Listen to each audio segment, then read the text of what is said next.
A new VR game has hit the market recently and it has taken it by storm.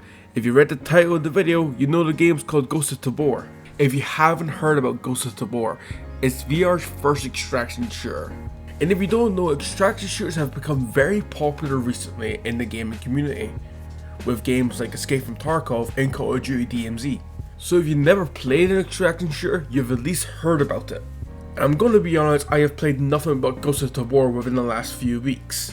I was meant to make a video a few weeks back about the playtest of Ghost of Tabor, however I completely forgot about it and I just kept playing the game. And when I think about it now, I'm glad I kind of waited until now, since the game is in a much more stable condition compared to the playtest. I mean, don't get me wrong, the game is still very buggy, however it's nothing compared to the playtest. So without further delay, let's talk about the brand new VR game, Ghost of Tabor.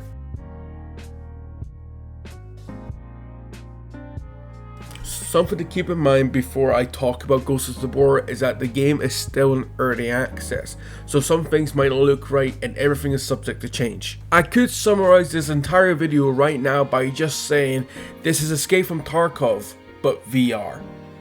But I know not everyone knows what Escape from Tarkov is. Ghost of Tabor follows a simple premise is that you go into an area, you loot up, and you try not to die. And trust me, that's a lot easier said than done. When you're in a raid, you have to be very cautious with other players in the Phoenix. The Phoenix are the AI controlled bots in the game who will shoot you on sight. And that probably makes you wonder, how fast can you actually die in this game? Honestly, I'm not too sure. At times it feels like I'm playing Contractors, and other times it feels like I'm playing Onwards, I'm not gonna lie. It all really depends on who you're facing. You could face someone who's wearing a level 1 rig which has no armor, or you could be facing someone who has a level 3 rig that has a lot of armor. Because of this, gunfights can be drawn out and last for a long time, or sometimes they can just be over as soon as they start. And that's what really sells me the game at the moment, is its intense PvP, is what really sets it apart from other games like Contractors, Pavlov and Onwards. You can respawn in those games. If you die in Ghost of Tabor, you lose everything you brought in with you. And that's what makes the game so much fun, at least for me anyway. I don't want to lose my gear, so I will fight tooth and nail to keep it. I say this, however the game sometimes just says no and despawns my gun, which can be very annoying. I mean, look at this. You can see here, clear as day, I'm holding my gun. And as you can see here, I'm just looking around, making sure no one's on our flanks, just making sure my teammate can loot in peace, being a good friend. And everything was going great. And it's gone. I'm holding nothing. I'm pretending like it's still there, but it's gone. You can see the shock in my reaction of not having my gun on me. Luckily enough, my teammate brought the exact same gun with him, so he ended up giving me his spare. Which didn't matter because he found my rifle 2 minutes later. Okay, so it's like falling in the hill or something. There's your gun! There's your gun! There's your gun! I found your gun. There. On the floor. Here. I can't see that. Here. Do you see it now? That's weird. Yep. You can drop me my weapon there, fool. There you go. Oh, stop rolling that hill. Yeah, that was weird. And to top it off, later on in the raid, our guns despawn again, and we weren't able to find them. Since, you know, we have fucking tons of money, there's no point My anymore. gun just despawned again. You know. There's just like, oh, my gun's gone too. And because of our luck, we end up walking into 2 players. It's AI. No, it's actual players. One of them down.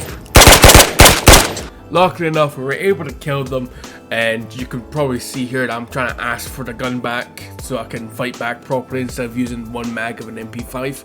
But in the end, it didn't matter. They were the last people we ever saw in the raid, and we just left. And when the guns are not despawning, the guns feel great. They're awesome to use, and there's a lot to choose from. You can even get yourself a Barrett 50 cal, which is crazy. After you come back from a raid, anything you brought back with you, you can put it away on your gun rack or on the shelves, and it really makes it feel like it's your loot. Like, I found myself collecting guns that I'll never use and just keeping them, because I like collecting them. And I'm not talking about like any good guns, I'm not collecting that stuff, I'm collecting these tiny submachine guns that don't even have an iron sight. With games that have like a persistent loot, I always find myself collecting the most bizarre things.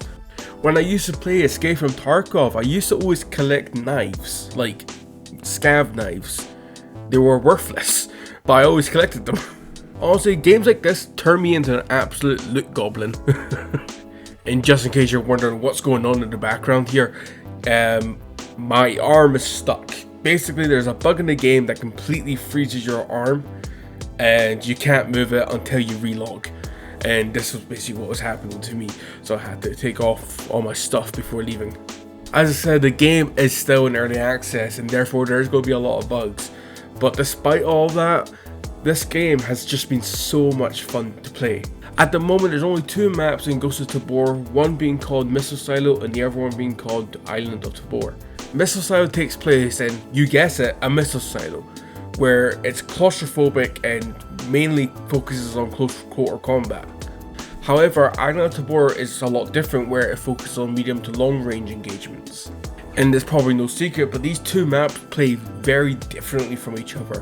One almost requires you to bring a night vision goggles so you can see in the dark areas. At the moment, I really like Island of Tabor. It's more my playstyle. I like taking my time with going places, where in Missile Silo it feels claustrophobic, and to be honest, my wee heart can't handle it. In saying that, I find myself constantly going to Missile Silo because it's a lot of fun, especially when you have a friend to play with. There seems to be nobody here. Yeah. I cleared your cover.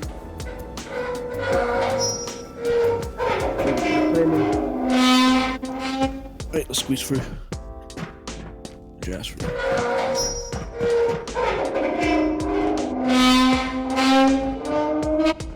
This map is so small that door can be heard throughout the entire map. As you probably could tell, stealth is not our strong suit. If you hear constant gunfire, it's probably me. Alright, I'm just gonna be honest. Honestly, fighting in the hallways on this map is genuinely so much fun.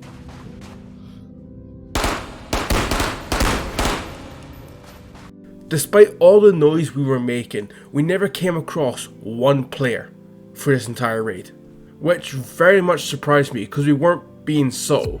After this raid, my friend came off and I decided to do one more raid, but this time I brought a shotgun. And since Missile Silo is a close quarter map, I got a Saiga with a drum mag and put a laser sight on the top of it. And I don't know if it's just my luck, but again, I went into this raid and I only found one other player. And again, I wasn't exactly being subtle. Hej ty!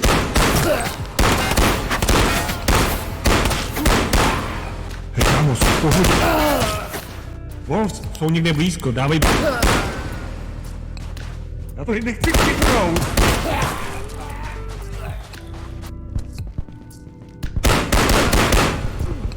This was the only person I came across within this entire raid. After killing him, I felt nothing but shame. Shame that I only killed one other person. And because I was wanting some PvP, I decided to go on the Island of Tabor, thinking I would get more kills there. I spent at least 30 minutes looking for people, and I couldn't find one person until towards the end of the raid.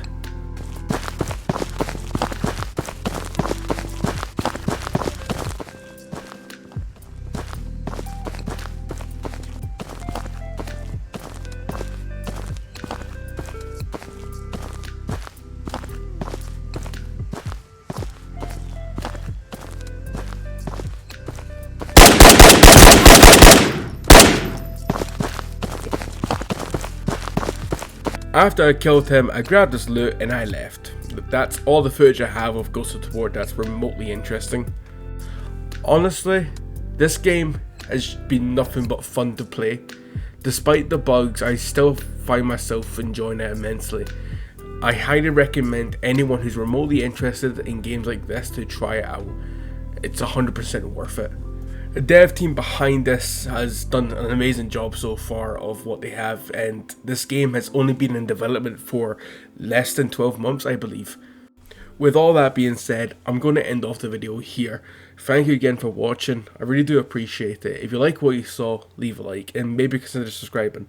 If you have any other suggestions that you want me to check out, for example another game, please leave it down in the comment section down below.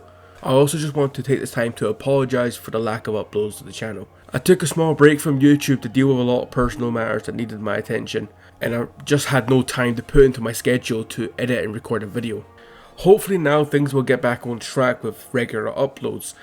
I'm really interested in Ghost of Tabor and I would love to make more videos on it, whether it be me just playing the game regularly. If you guys want to see stuff like that, please let me know, I'd love to do it.